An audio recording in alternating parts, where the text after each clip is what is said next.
శారీస్ ప్రతి 10,000 రూపాయల కొనుగోలుపై ఒక గోల్డ్ కాయిన్ ఉచితం. అప్పలరాజు సినిమా పేరేంటే అది గుర్తురాట్లేదు. Some Appalaraju movie.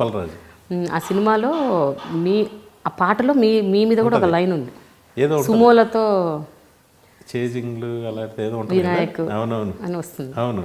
So how did you feel that?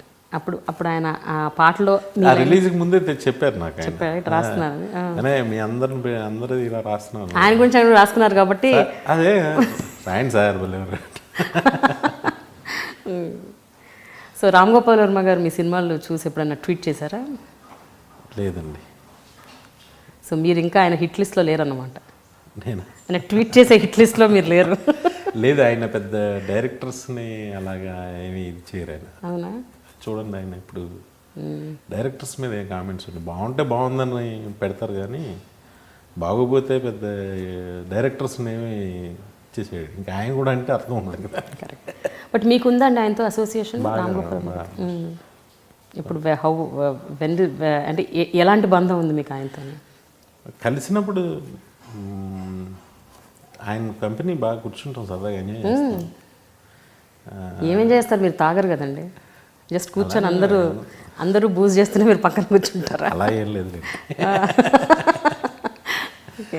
నేను తాగి నేను తాగుతా, అంతేనా? ఓకే.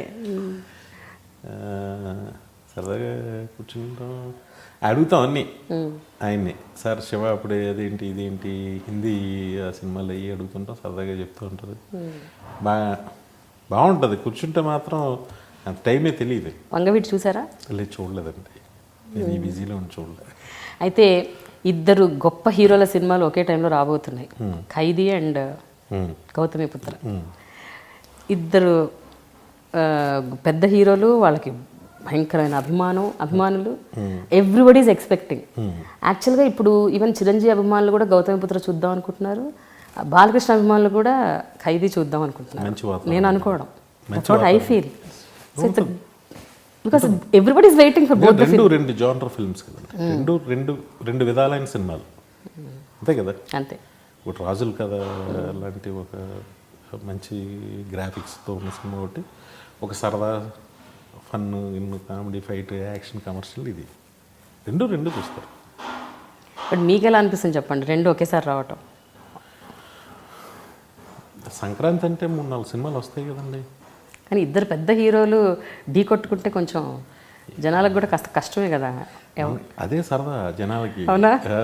ఇంకా ఈ సినిమా మార్నింగ్ షో చూసి ఆ సినిమా మ్యాట్ని చూసి ఓకే. సినిమా సంక్రాంతి అంటే సినిమాలు. కానీ దిస్ హ్యాస్ బీన్ హ్యాపెనింగ్ అనుకుంటా, చిరంజీవి గారికి బాలకృష్ణ గారికి సంక్రాంతికి ఇద్దరికి చాలా సినిమాలు రిలీజ్ లేవు అనుకుంటా, ఉన్నాయి 10-15 సినిమాలు సంక్రాంతి టైంలో. చిన్నప్పుడు అయితే కృష్ణ సోమబాబు అప్పట్లో వాళ్ళవి వస్తుంటే రావాలి కదా. శ్రియా శరణ్ ఉందండి సినిమాలో? లేదండి, నన్ను 2-3 అడిగారు మొన్న ఇంటర్వ్యూలో కూడా, ఎవరు అడిగారు? లేదండి. మరి బయట ఎక్కడ బాగా అది talk that she's dual role and Chiranjeevi గారి డ్యూయల్ రోల్, శ్రియా ఇది కూడా ఉంది అని. లేదు. సో చిరంజీవి గారు ఒక్కరే, చిరంజీవి అండ్ కాజల్. సో వినాయక్ గారు, మీ లైఫ్లో మోస్ట్ మెమరబుల్ ఇన్సిడెంట్ ఏంటి చెప్పండి ఇప్పటి వరకు, పర్సనల్ అండ్ ప్రొఫెషనల్? ప్రొఫెషనల్గా అయితే అండి, ఆది కథ ఓకే అవటం అండి. ఆది కథకి ఎన్టీఆర్ ఓకే చెప్పటం, నేను డైరెక్టర్ అవుతున్నాను అనే moment, fantastic moment. First time ఇది థియేటర్లో చూసుకోవటం, స్క్రీన్ మీద. అంటే సినిమా రిలీజ్ కన్నా కూడా నాకు అప్పుడు ఓకే అవ్వడమే చాలా మంచి మూమెంట్. అంటే అన్నేళ్ల నిరీక్షణలో నాకు ఛాన్స్ వచ్చింది అనేది ద బెస్ట్ మూమెంట్. ఆ తర్వాత పర్సనల్గా నా కొడుకు పుట్టడం. అవునా? ఓకే. ఇప్పుడు ఎన్నేళ్ళండి బాబుకి? 8th అండి, ఇప్పుడు 13. 12 కంప్లీట్ అవుతాయి అనుకుంటా అయితే సంథింగ్. మీ పిల్లలు, మీ ఫ్యామిలీ వాళ్ళు అదే గుడ్ క్రిటిక్స్?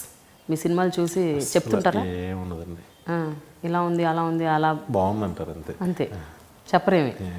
మీ పిల్లలకు ఉందా ఇంట్రెస్ట్ మూవీస్ వైపు, ఇండస్ట్రీ వైపు? చిన్నపిల్లలు కదా, అయినా ఏదో ఉంటుంది కదా, ఒక బగ్ క్రియేట్ అవుతుంటుంది కదా మధ్యలో. ఆడికి ఉన్న లేవైనా నేనైనా క్రియేట్ చేస్తాను, ఆడి సినిమాల్లో ఉంటే నాకు ఇష్టం.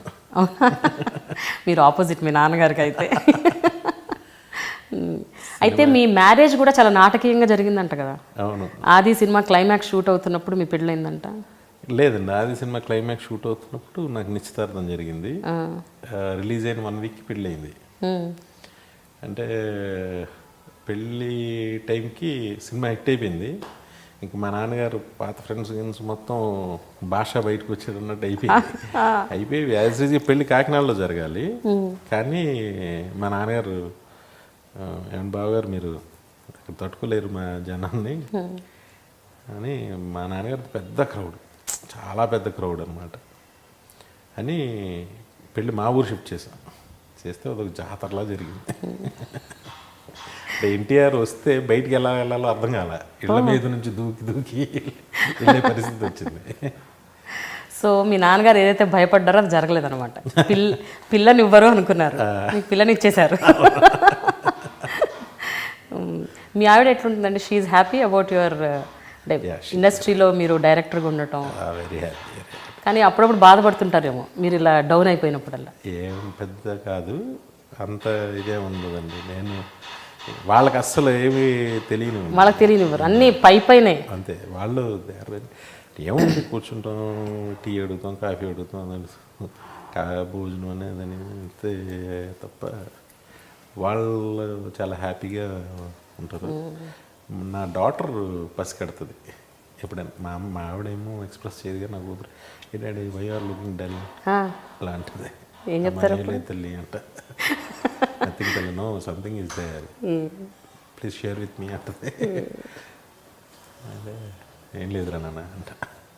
వినాయక్ గారు, మీరు అసలు హైదరాబాద్ వచ్చిన కొత్తల్లో మీకు అసలు ఇంగ్లీష్ రాదంట కదా, ఒక సెంటెన్స్ కూడా మాట్లాడలేకపోయేవారట. ఎవరితో కాన్వర్జేషన్లోకి వెళ్ళాలంటే రాదు, మాట్లాడుతున్నారు కదా ఇప్పటికీ రాదు, కొంచెం ఇప్పటికీ నేను కమ్యూనికేట్ చేయలేను. మరి ఇప్పుడు ఉన్న వాళ్ళందరూ ముంబై హీరోయిన్స్ కదా, వాళ్ళందరితో మీరు ఎలా కమ్యూనికేట్ చేస్తారు? వాళ్ళు పాపం తెలుగు నేర్చేసుకుంటున్నారు మీకోసం. కాకపోతే ఈ ఏదో బట్లర్ ఇంగ్లీష్ ఏదో మాట్లాడతాం, ఏదో ఎలా కంపోజ్ చేసి చెప్తా. బట్ నాకు కావాల్సింది చెప్తా. వాళ్ళు నా ఫేస్ని అబ్జర్వ్ చేస్తా. అందరు ఆర్టిస్టులు హిందీ విలన్స్ కావచ్చు, ఎవరు వీళ్ళందరూ నేను క్లియర్గా యాక్ట్ చేసి చూపిస్తాను కాబట్టి వాళ్ళకి కన్ఫ్యూజన్ ఉండదు. 25 లక్షల అప్పుతో మొదలైన మీ ప్రయాణం ఇప్పుడు అంత క్రెడిట్ బ్యాలెన్స్లో ఉన్నారు మీరు, డెబిట్ బ్యాలెన్స్లో లేరు అవునా? అన్ని క్రెడిట్సే కదా. నాకు అప్పులు ఉంటాయి.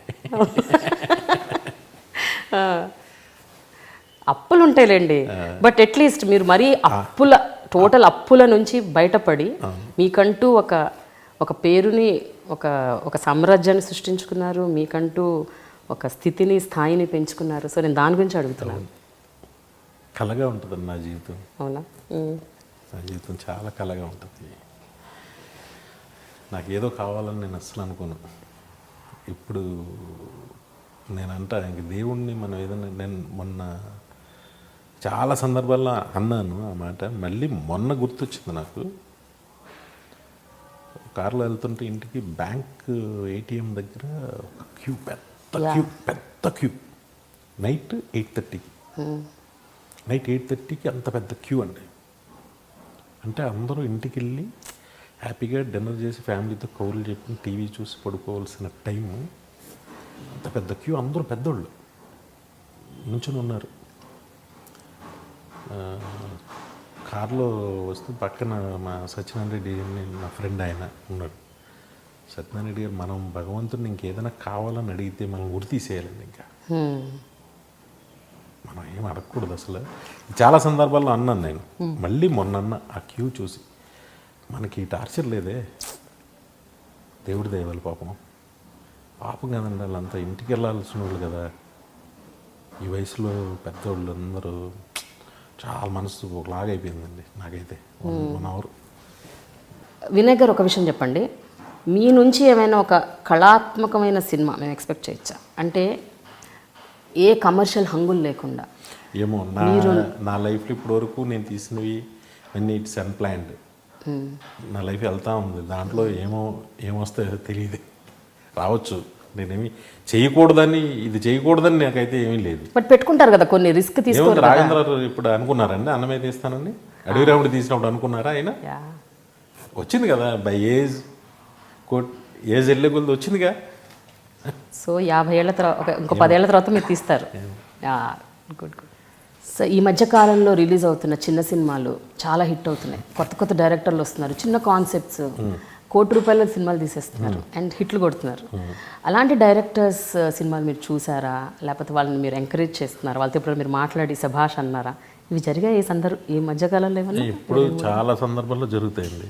ఇప్పుడు ఎక్కడికి పోతావు చిన్నవాడు అంటే అదే మీకు 50 లక్షల బడ్జెట్లు 1,00,000 కాదు, బట్ బాగా తీశారు, చాలా బాగుంది, నాకు చాలా నచ్చింది. వెంకటాద్రి ఎక్స్ప్రెస్ బాగా నచ్చింది. వాళ్ళందరితో నేను ఇంటరాక్ట్ అయ్యా, బాగుందని చెప్పా అందరికీ. సో చిన్న సినిమాలు ఫ్యూచర్ ఉందని మీరు అనుకుంటున్నారా చిన్న సినిమాలకి? ఎందుకంటే గత కొంతకాలంగా చిన్న సినిమాలకు థియేటర్లు దొరకట్లేదు, చిన్న సినిమాలను ఎంకరేజ్ చేయట్లేదు, పెద్ద ప్రొడ్యూసర్లే మొత్తం థియేటర్స్ని ఆక్యుపై చేసుకుంటున్నారు. ఇలాంటి ఒకటి బాగా బాగా ఉంది, జనాల్లో ఉంది, ప్రజల్లో మామూలుగా everywhere it is there. So ఇప్పుడు ఎట్లా ఉందంటారు position? Still it is the same? Future ఎట్లా ఉంది? ఏమండి మంచి సినిమా, హిట్ సినిమాని ఎవరు ఆపగలరండి? ఆపలేరు, కానీ ముందు థియేటర్ల వరకు వెళ్ళడానికి కూడా స్కోప్ ఉండట్లే కదా చాలా సినిమాలకి. నేను చెప్పేది అది. ఇప్పుడు ఆ సిస్టమ్ ఇప్పుడు లేదనుకుంటున్నానండి. వెన్ ద మల్టీప్లెక్స్ వచ్చేసిన తర్వాత ఇంత క్రితం ఒక థియేటర్ కావాలి ఒక సినిమా రిలీజ్ చేయడానికి, ఇప్పుడు ఒక షో చాలు. ఇప్పుడు మల్టీప్లెక్స్లు ఎన్ని వచ్చినాయండి? బట్ మల్టీప్లెక్స్లో టికెట్ రేట్ ఎక్కువ కదండి, అందరూ చూడలేరు కదా. ఆ స్మాల్ ప్రాబ్లం ఉంది కదా. మల్టీప్లెక్స్లో ఒక షో పడి సినిమా బాగుందనగానే ఏదో థియేటర్లో ఆడే సినిమా తీసేసి వేసేస్తారు డెఫినెట్గా. అలా మొదలైంది, ఎన్ని థియేటర్లతో మొదలై ఎన్ని థియేటర్లకు వెళ్ళింది అంటారు. మొన్న భిక్షగాడు అనే సినిమా ఎన్ని థియేటర్లో మొదలైంది, ఎక్కడ ఎన్ని షిఫ్టింగ్లు అయింది, ఎక్కడ ఎన్ని థియేటర్లు ఆడింది. ఇట్టి సినిమాని ఎవడ ఆపలేదండి. సో వినాయక్ గారు, Khaidi number 150 blockbuster hit కావాలి, చిరంజీవి గారి comeback film should be super super success, and boss is back is with Vinayak. Thank you. అంతే కదా? అవునండి. Wish you good luck. Thank you అండి, thank you very much. Subscribe I dream.